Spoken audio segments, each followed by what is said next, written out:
Hello everyone, welcome to Luniyal classes. कैसे हैं आप सब लोग स्टूडेंट्स? जैसा कि आपको पता है, हमारा हिस्ट्री का चैप्टर नेशनलिज्म इन इंडिया चल रहा है, जिसमें हम डिस्कस कर रहे थे non cooperation movement. Last video में हमने डिस्कस किया था कि non cooperation movement cities and towns में कैसे एग्जीक्यूट किया गया। आज का हमारा टॉपिक है the rebellion in country side. आपको इस चैप्टर के एमसीक्यू और नोट्स का लिंक नीचे डिस्क्रिप्शन बॉक्स में मिल जाएगा। तो चलिए स्टार्ट करते हैं आज का वीडियो। स्टूडेंट, आज का हमारा टॉपिक है rebellion in the country side. इस टॉपिक से एक क्वेश्चन बनता है, पहले उसे ही देख लेते हैं। What were the causes for the peasant movement in the country side और विलेज? मीन्स विलेज और कंट्री साइड एक ही बात है। तो आज rebellion in the country side topic में हम यह डिस्कस करेंगे कि गांधी जी ने जो नॉन कोऑपरेशन मूवमेंट स्टार्ट किया था, वह मूवमेंट विलेजर्स ने या विलेज में किस तरीके से एग्जीक्यूट किया गया। अपने लास्ट वीडियो में हमने देखा था किस तरह से सिटीज एंड टाउन्स में नॉन कोऑपरेशन मूवमेंट को एग्जीक्यूट किया गया था। अगर आपने यह वीडियो नहीं देखा है तो इसे ज़रूर देख लीजिएगा। विलेजेस में गांधी जी के नॉन कोऑपरेशन मूवमेंट में पार्टिसिपेट करने वाले जो लोग थे, उसमें थे peasants, tribal people and local leaders. Peasants वह थे जो विलेजेस में एज ए फार्मर या एग्रीकल्चर एक्टिविटीज़ करते थे, और ट्राइबल पीपल वो होते हैं जो जंगलों में रहते हैं, और बाकी थे लोकल लीडर्स। इस वीडियो में हम बात करेंगे केवल पीजेंट्स की। ट्राइबल पीपल ने किस तरीके से इस मूवमेंट को एग्जीक्यूट किया वो हम नेक्स्ट वीडियो में देखेंगे। तो चलिए बात करते हैं एक विलेज की। उस विलेज का नाम था अवध। उस विलेज में एक पर्सन थे जिनका नाम था बाबा रामचंद्रा। वह सन्यासी थे और उन्होंने इस मूवमेंट को अवध में स्टार्ट किया था। इस मूवमेंट को स्टार्ट करने से पहले बाबा रामचंद्रा फिजी में as a indentured labour work कर चुके थे। आपके स्क्रीन पर कुछ पिक्चर्स दिखाई दे रही हैं। इसमें सबसे पहली पिक्चर है मैप की। इस मैप में अगर आप अवध की लोकेशन देखें तो यह ईस्टर्न यूपी का एक पार्ट है। यहाँ पर एक पर्सन थे बाबा रामचंद्रा, जैसा कि स्क्रीन पर दिखाई दे रहा है। यह गूगल से मिली हुई एक फोटोग्राफ है उनकी। तो बाबा रामचंद्रा किसी समय फिजी में इंडेंचर्ड लेबरर थे। अब आता है क्वेश्चन, भैया इंडेंचर्ड लेबरर क्या होता है? इंडेंचर्ड लेबर एक बॉन्डेज लेबर होती है जो किसी पर्टिकुलर कॉन्ट्रैक्ट के साथ काम करती है। जैसा कि इंडिया में 5 साल के लिए इन लेबर्स को हायर किया जाता था और इन लेबर के साथ 5 ईयर का कॉन्ट्रैक्ट किया जाता था। अब इन लेबर को किसी भी सिटी में काम करने के लिए भेजा जाता था। तो बाबा रामचंद्रा ने भी इसी तरह से ब्रिटिश गवर्नमेंट के साथ 5 इयर्स तक इंडेंचर्ड लेबर काम किया था, और ब्रिटिश गवर्नमेंट ने इन्हें फिजी में काम करने के लिए भेजा था। अब यह डिफरेंट कंट्रीज में जाकर इंडेंचर्ड लेबर किस तरीके का काम करती होगी वह भी देख लेते हैं। इन इंडेंचर्ड लेबर से प्लांटेशंस वर्क, जैसे टी या कॉफ़ी के जो बागान होते हैं, जो प्लांट्स होते हैं, उनमें काम कराया जाता है, या फिर माइंस में काम कराया जाता है।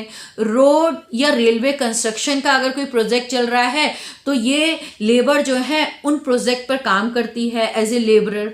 तो इसी तरीके से बाबा रामचंद्रा ने भी as a indentured labour Fiji में काम किया था। उसके बाद बाबा रामचंद्रा अवध आ गए। जब ये अवध आए तो इन्होंने देखा कि अवध में यहाँ के पीजेंट्स की बहुत सी प्रॉब्लम्स थी, और इन प्रॉब्लम्स को लेकर ही उन्होंने अवध में एक मूवमेंट स्टार्ट किया था। सबसे पहले देख लेते हैं कि इन पीजेंट्स की प्रॉब्लम्स क्या थी।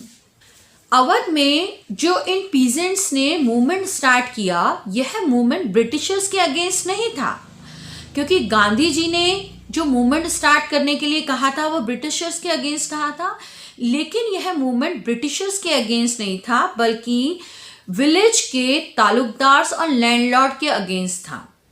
अब ये तालुकदार और लैंडलॉर्ड कौन होते थे? तालुकदार्स और लैंडलॉर्ड वे लोग होते थे जिनके पास बहुत ज़्यादा लैंड होती थी, और ये लोग अपनी लैंड में खुद एग्रीकल्चर एक्टिविटीज़ नहीं करते थे बल्कि अपनी लैंड को विलेज के ही डिफरेंट पीजेंट्स को रेंट पे दे देते थे, और इसके बदले में इन पीजेंट्स से रेंट या रेवेन्यू लेते थे। और इसके अलावा अदर टैक्सेस भी इन पीजेंट्स या रूरल पीपल पर लगाए जाते थे। तो ये तालुकदार्स ये सब काम करते थे। अब इन पीजेंट्स और तालुकदार के बीच में कुछ प्रॉब्लम्स क्रिएट होने लगी। वो क्या प्रॉब्लम्स थी ये देख लेते हैं। Talukdar and landlord in peasants से बहुत ज़्यादा रेंट की डिमांड करते थे, और रेंट के अलावा यह उनसे अदर टैक्सेस भी लेते थे। सेकेंड प्रॉब्लम जो थी, अगर यह अपने टैक्सेस या समय पर पेमेंट नहीं कर पाते थे तो इन पीजेंट्स से या रूरल पीपल से जो है अपने यहाँ बेगार कराते थे। अब ये बेगार क्या होता है? बेगार होता है बिना किसी पेमेंट के अपने यहाँ जबरदस्ती काम पर रखना। तो इन लोगों से जो पेमेंट नहीं कर पाते थे उनसे बेगार कराया जाता था।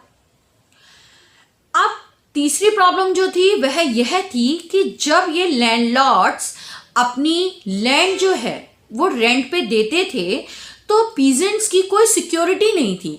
मतलब पीजेंट को ये नहीं पता होता था कि मेरे पास ये लैंड 1 साल तक रहेगी, 2 साल तक रहेगी या कितने साल तक रहेगी।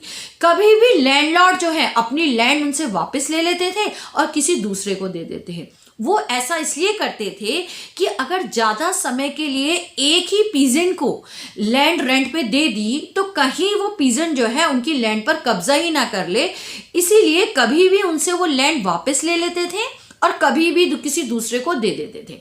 तो उनके जो लैंड रखने की जो टेन्योर होता था उसकी भी कोई सिक्योरिटी नहीं थी। इस वजह से जो पीजेंट जो है वो काफ़ी परेशान रहते थे। उन्हें कोई अपनी लैंड कब तक उनके पास है इस बात की कोई सिक्योरिटी ही नहीं होती थी। तो ये कुछ ऐसी प्रॉब्लम्स थी जिनकी वजह से अवध के जो पीजेंट्स हैं वो इन तालुकदार और लैंडलॉर्ड से नाराज रहते थे। अब देखते हैं इन पीजेंट्स ने अपनी इन प्रॉब्लम का सोल्यूशन के लिए क्या किया। अपनी इन प्रॉब्लम्स को लेकर इन पीजेंट्स ने तालुकदार के अगेंस्ट एक मूवमेंट स्टार्ट किया। उस मूवमेंट की कुछ डिमांड्स थी। क्या क्या डिमांड्स थी? जिसमें फर्स्ट डिमांड थी रिडक्शन ऑफ रेवेन्यू। मींस जो तालुकदार को वो रेंट, लगान या रेवेन्यू देते हैं उसमें कुछ कमी की जाए क्योंकि वो बहुत ज़्यादा हाई है। सेकेंड डिमांड जो पीजेंट की थी वह थी एबोलिशन ऑफ बेगार। मींस जो बेगार का सिस्टम है, मतलब विदाउट पेमेंट वर्क कराने का जो सिस्टम है उसे हमेशा के लिए बंद किया जाए। थर्ड डिमांड थी रीडिस्ट्रीब्यूशन ऑफ लैंड। इसमें पीजेंट यह चाहते थे कि लैंड का फिर से डिस्ट्रीब्यूशन किया जाए और कुछ लैंड जो है पीजेंट्स को परमानेंट ही दे दी जाए। फोर्थ जो उन्होंने डिमांड की थी वह की थी लैंडलॉर्ड का सोशल बाइकॉट करने की। उन्होंने कहा कि अगर लैंडलॉर्ड हमारी इन डिमांड्स को नहीं मानते तो हम लैंडलॉर्ड्स का सोशल बाइकॉट करेंगे। अब उन्होंने सोशल बाइकॉट कैसे करा यह भी देख लेते हैं। इसके बाद अवध के विलेजेस में पंचायत हुई और पंचायत में लैंडलॉर्ड के अगेंस्ट एक मूवमेंट स्टार्ट किया गया। उस मूवमेंट का नाम था नाई धोबी बंद। अब ये नाई धोबी बंद क्या था? नाई धोबी बंद था कि लैंडलॉर्ड्स और तालुकदार को जो सोशल सर्विसेज प्रोवाइड की जाती हैं जैसे कि नाई, धोबी, कॉबलर जैसी सर्विसेज। अब ये नाई क्या होता है? नाई का मतलब है बार्बर जो आपके हेयर कट करता है। धोबी का मतलब होता है वॉशरमैन, मीन्स जो आपके कपड़े धोता है और उसको प्रेस करता है। कॉबलर मोची को बोलते हैं। तो इस तरीके से जितनी भी सोशल सर्विसेज गांव के लोग लैंडलॉर्ड और तालुकदार्स को प्रोवाइड करते थे उन सभी सर्विस को बंद कर दिया गया। अब आप इमेजिन करिए कि आपके हेयर बहुत बड़े हो रहे हैं और आपको कोई ऐसा बार्बर नहीं मिल रहा है जो आपके हेयर कट कर सके, और अगर बहुत समय तक कोई ऐसा बार्बर आपको ना मिले या नाई आपको ना मिले तो क्या होगा, कितने बड़े बड़े हो जाएंगे ये आपके हेयर्स। स्पेशली बॉयज को तो बहुत ज़्यादा प्रॉब्लम हो सकती है। तो देखिए स्क्रीन पर भी दिखाई दे रहा है, नाई means barber and Dhobi means washerman. तो इस तरीके की जितनी भी सर्विसेज ताल्लुकदार और लैंडलॉर्ड को गांव के लोग प्रोवाइड करते थे, वो सारी सर्विसेज बंद कर दी गई। जैसे उनके घर की सफाई है, उनके जो कैटल्स होते हैं उनकी देखभाल है, उनके कपड़े धोना है, हेयर कट करना है, उनके लिए शूज़ बनाना है, तो ये सारी सर्विसेज जो हैं वो बंद कर दी गई। जब जवाहरलाल नेहरू उस समय नेशनल लीडर बन गए थे, उन्होंने अवध के विलेज की ये इंसिडेंट सुनी तो वह अवध गए और वहाँ पर उन्होंने वहाँ के लोगों की ग्रीवांसेस सुने, उनकी डिमांड सुनी, और जब उनको उनकी डिमांड सही लगी तो उन्होंने बाबा रामचंद्रा के साथ मिलकर एक कमेटी बनाई, एक सभा बनाई। उस सभा का नाम था अवध किसान सभा। इस सभा में गांव के ज़्यादातर जो पीजेंट्स थे वो उन्होंने एक्टिवली पार्टिसिपेट किया और धीरे धीरे आसपास के सभी सिटीज़ के विलेजेस में इस तरीके की अवध किसान सभा बनने लगी। इसी बीच में गांधी जी ने 1921 में नॉन कॉपरेशन मूवमेंट भी स्टार्ट कर दिया। और अब हुआ यह है कि गांधी जी का जब सपोर्ट मिल गया तो इन लोगों ने गांधी जी के नॉन कॉपरेशन मूवमेंट और अपने इस नाई धोबी मूवमेंट को इंटीग्रेट कर दिया और अपनी इस डिमांड को पूरा करने के लिए अब उन्होंने नाम लेना शुरू कर दिया नॉन कॉपरेशन मूवमेंट का। नॉन कॉपरेशन मूवमेंट के नाम से इन पीजेंट्स ने तालुकदार्स और मर्चेंट्स के घरों पर अटैक कर दिया, बाजार या मार्केट को लूटना शुरू कर दिया, इनके गोडाउन्स को जहां पर ये ग्रेनरी रखते थे उसको लूटना शुरू कर दिया। और यहाँ के जो लोकल लीडर्स थे उन्होंने गांव वालों को ये समझाया कि गांधी जी ने कहा है कि अब इनको किसी भी तरीके का कोई टैक्स नहीं देना है, बल्कि अब इनकी सारी लैंड इनसे वापस ले ली जाएगी और सभी पुअर पीजेंट्स को डिस्ट्रीब्यूट कर दी जाएगी। इस तरीके की बातें जो हैं विलेजेस के लोकल लीडर्स ने करनी शुरू कर दी और धीरे धीरे जो है विलेजेस में बहुत सी वायलेंट एक्टिविटीज़ होनी शुरू हो गई और इस तरीके से जो है यह मूवमेंट धीरे धीरे गांव में या कंट्री साइड में वायलेंट होने लगा और इस वजह से कांग्रेस के लीडर्स जो हैं वो नाराज रहने लगे।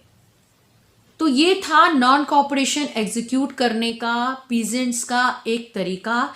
इसमें नॉन कॉपरेशन मूवमेंट का नाम लिया गया जो ब्रिटिशर्स के अगेंस्ट था, लेकिन लोगों ने इसका अपना अलग ही मीनिंग निकाला। उन्होंने अपनी पर्सनल प्रॉब्लम का सॉल्यूशन जो है नॉन कॉपरेशन के नाम से करवाना शुरू कर दिया।